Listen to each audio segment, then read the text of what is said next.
Well, let me start off saying I had an outline and a script ready for this video. But I don't like scripts. It sounds too mechanical, if you know what I mean. But I wanted to bring up the subject of data centers, where, every byte of data we send is just, I am going to look at notes, okay? It's a brick in the monument to our own extinction. Now, if you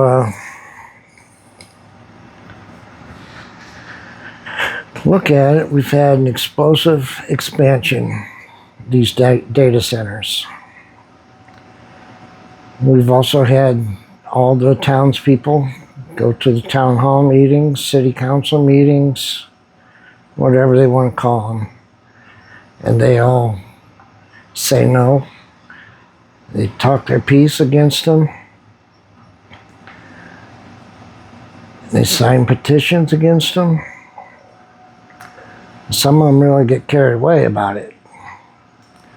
But still, their politicians elected to represent them go the other direction and approve everything. To me, that's kind of like taxation without representation. How can all these political leaders in all these towns, cities, villages, whatever it might be, how can they ignore the people and keep letting this stuff happen? Well, the way I look at it, it's an AI race to the finish between us and primarily China. I don't know of anybody else whose AI is up to the level of the United States and China. And, well, the cloud just ain't the cloud anymore. It's a cinder block building or cement walls, no windows, security. Well, there is security. And it's in a huge building. That's where the cloud is now.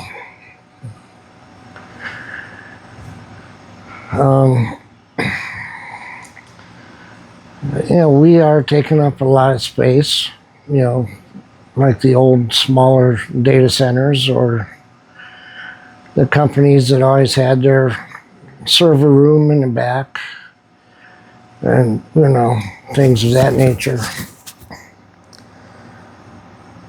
But now it's all going under the roof of data centers.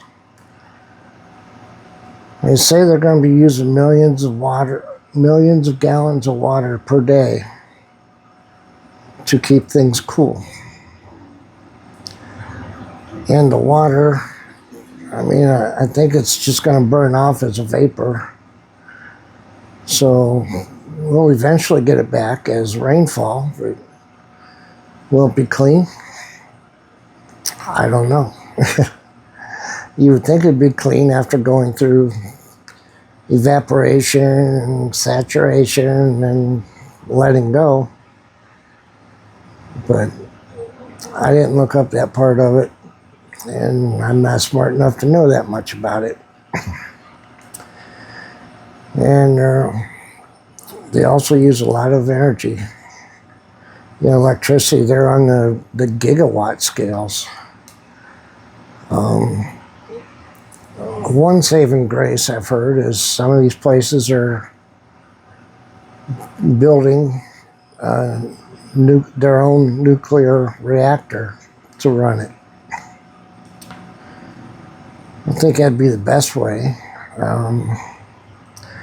I've seen others that there's pictures of all kinds of trucks there and trailers, or they look like shipping containers, which have generators built into them.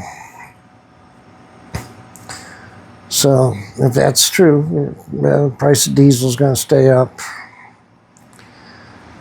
And if they tap into the grid, our electric is going to continue to go higher than it is right now. And as I mentioned the other day, I was reported to an outfit in Akron that gives you new appliances and light bulbs that are Energy Star compliant. I was reported to them as being an excessive user of electricity. You know, and what can I say? I'm going to be comfortable. Whether I got to run the air conditioner 24/7 or if I got to run the heat 24/7. They're both electric and I'm going to run them. And if we start experiencing brownouts, I don't think I'll be the only one, but I certainly won't be a very happy camper. But yeah, our data is going there. Our surveillance is going there. Think of the flock cameras. Yeah, that the police get to see it, and supposedly we can see it too. I never tried. But I guess all of that is going to be stored in the cloud, in the data center. But I think the biggest part of the data centers is AI is going to be using it for control of their automated workforce. That's going to displace all of y'all from your jobs. You know, we've got self-driving trucks already. You've seen dancing and fighting robots. So who's to say they're not going to be able to do our jobs? I mean, Elon Musk, I'm going to paraphrase the story, that he was closing down one of his Tesla plants to build his robots. I forget what he calls them, but he's looking something like 1 million of them a year. And it's kind of scary. You want robots doing all our jobs, acting as the police, acting as surveillance. I'm assuming some of you have heard about China's system, where if somebody is seen jaywalking, you know, they get so many, I don't know what they call them, so many points against them. They lose some money automatically. They have to pay, but it comes out without them having to do it. And if whatever they do is egregious enough, they're not allowed to fly, not allowed to ride the trains or subways. I mean, that's a scary thought, if that could be coming here to us. But I think at my age of 62, I'm not going to see the full fruition of what AI is going to do to this world. And I'll see some of it, that's for sure. I may even see all the workers replaced. And then we would all have to be put on,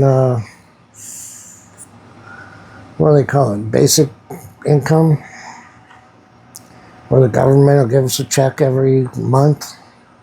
You know, it's like me, I'm getting Social Security every month now, which it's great on the first of the month, but by the 10th, you know, it's not so great. If you didn't buy wise at the first, you're going to be struggling on the 10th. So, Yeah, I don't think there's anything good about AI. I mean, it's cool to sit here and talk to it, add knowledge to yourself. You can have it do things like making pictures, and that's all cute, but that's not what it's for. And I think we're seeing with the war in Iran, AI is a big factor over there. I mean, I don't know how much Iran has AI, but we have AI, and it's doing a lot of our targeting for us. And you know, that's not good. It's showing how it can be used for bad rather than good.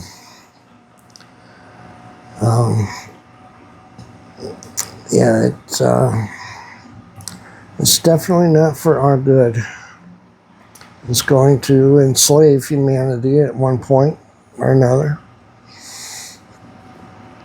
Enslave, I don't mean by you're going to be forced to work for nothing.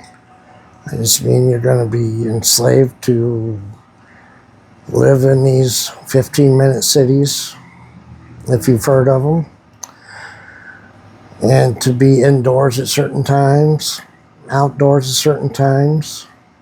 You can only go so far away from your city, if at all away from your city. So I think flock cameras are one of the starting points of a total surveillance state. I mean, it's pretty much in place right now. Walmart can identify you by your face. There's other cameras, I don't know if Walmart, but you probably have it, that can identify you by the way you walk or your gait. Can identify your build.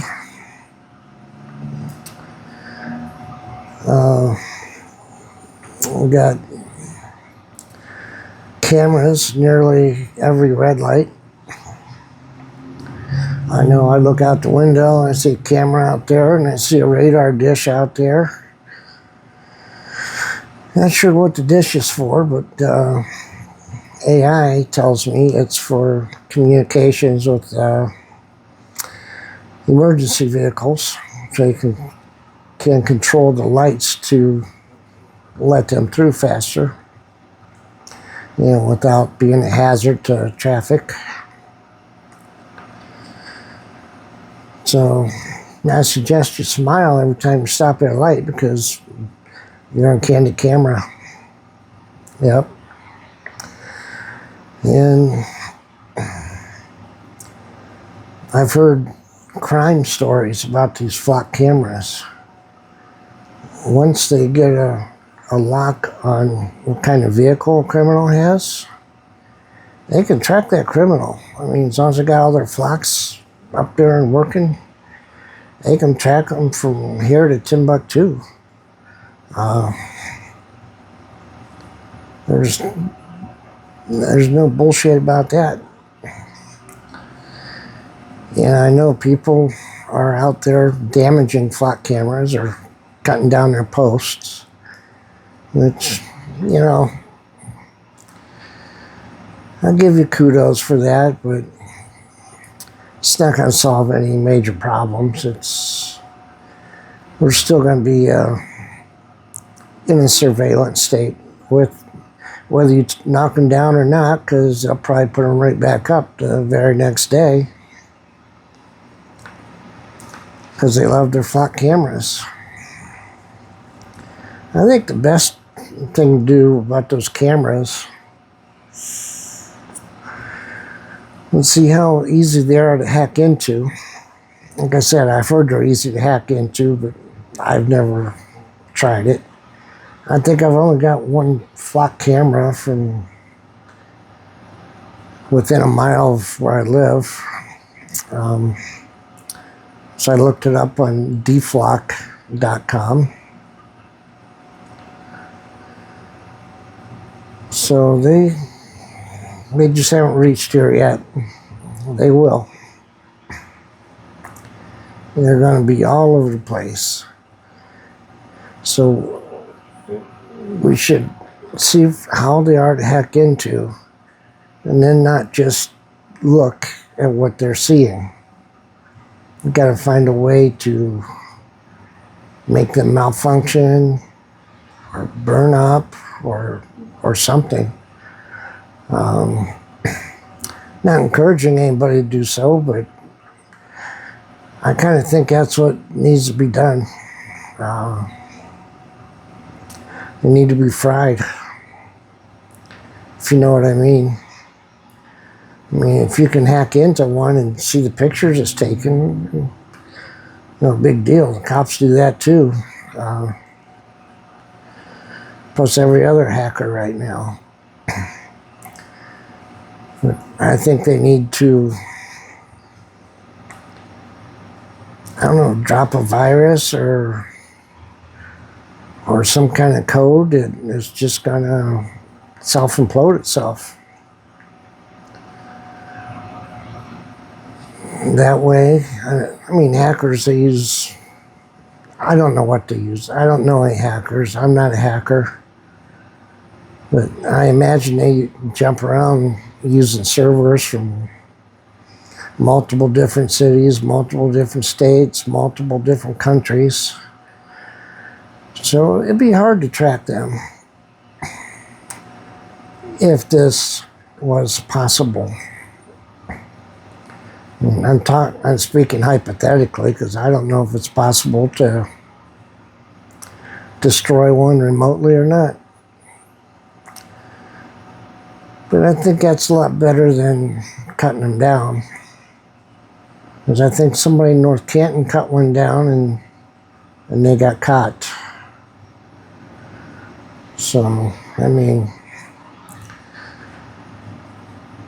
you know, you need the best and the brightest to be doing this stuff. You can't have a bunch of dimwits out there that are gonna get themselves caught. But anyway, that's my view on these flock cameras. They are good at solving crimes, I'll give you that.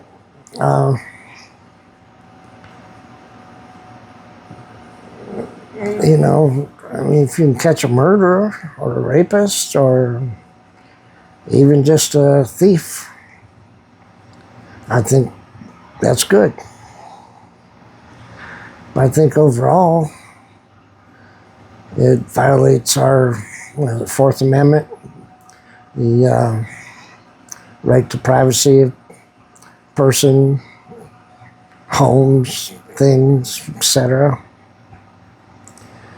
Because your car is not only going to get the license plate read, it's going to get any distinguishing marks you may have, like a bumper sticker or a dent, or if you're wrecked.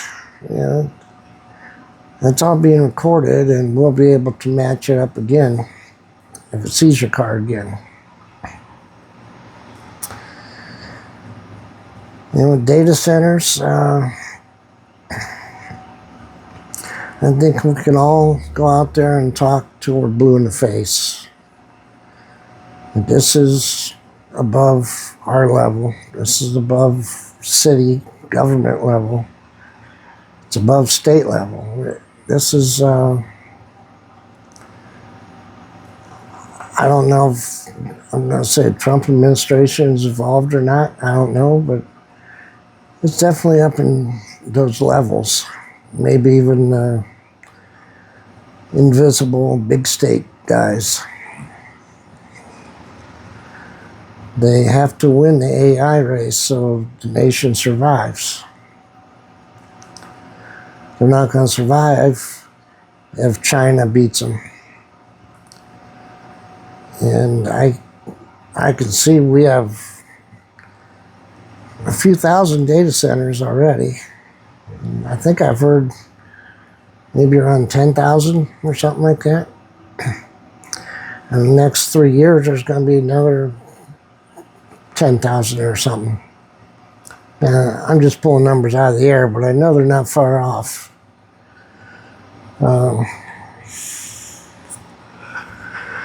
So yeah, don't let nobody horseshit you. These are definitely for AI. They're not for the cloud. They're not for us to, store our pictures on or our files, which maybe a small little allocation we'll have to do that. It's mostly AI. And I don't know whose life it's going to happen in. I don't think it's going to happen in my life. But AI is going to take total control of everything. It's just that powerful. And they've already lost control of one so far. I don't know. I didn't read up on it, so I don't know what kind of damage it did or what it attempted to do, if anything. But see, it's starting to escape already. So once we have all these thousands and thousands of data centers, that stuff's going to escape. That's going to be like, what was that movie? Space Oddity 2001? Something like that? Or HAL 2000 took over the spaceship. Yeah, I forget it. I know they tried unplugging it, and that didn't kill him. It's been many years since I've seen that movie, but that's what it reminds me of. I'm sorry, Dave. I cannot do that. Pretty soon you're going to be hearing that. And trust me, it's very scary what's coming down the line. You can rest assured it's for evil, not for good.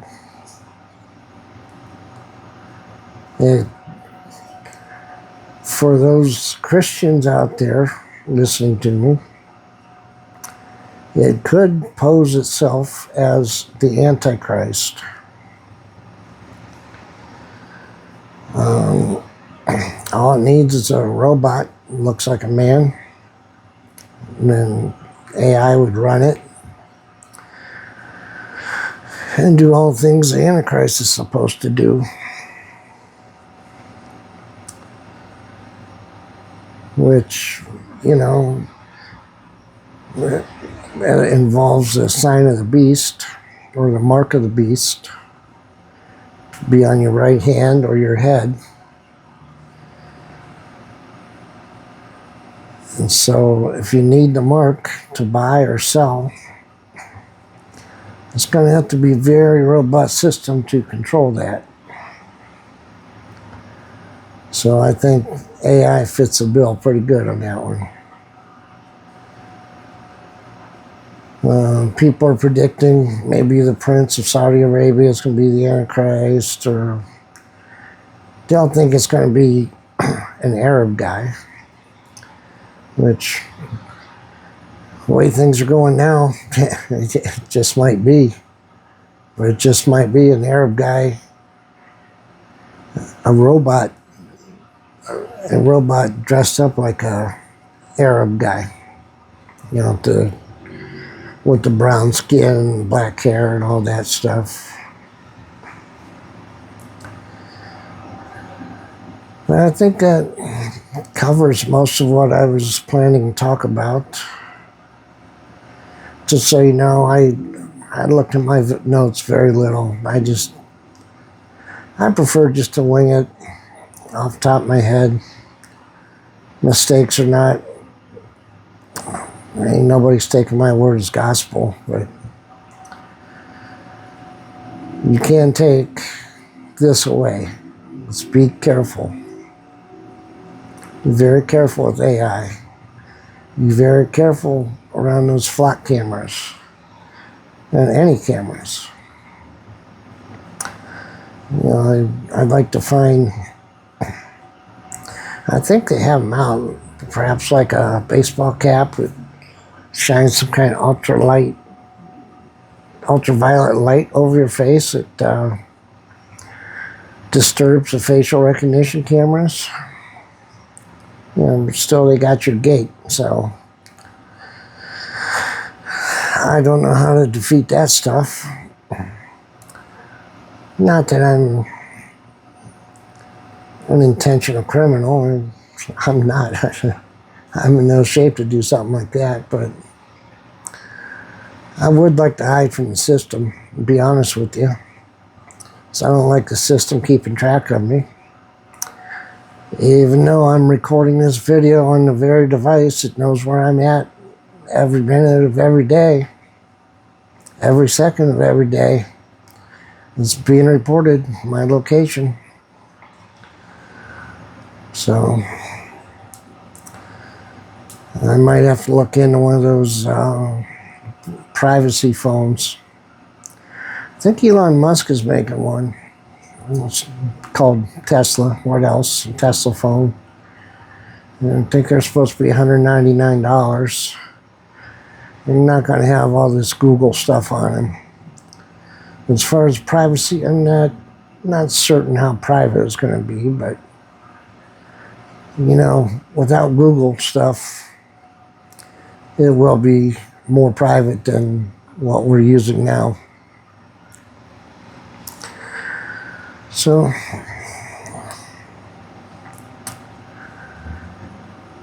don't forget, please subscribe and like the video. Help me make this channel grow.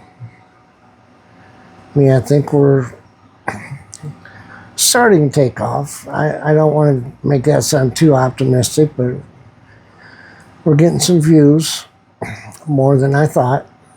And I have links in the pinned subscription where you can help the channel if you like. But for now, Godspeed. I'll see you the next time around.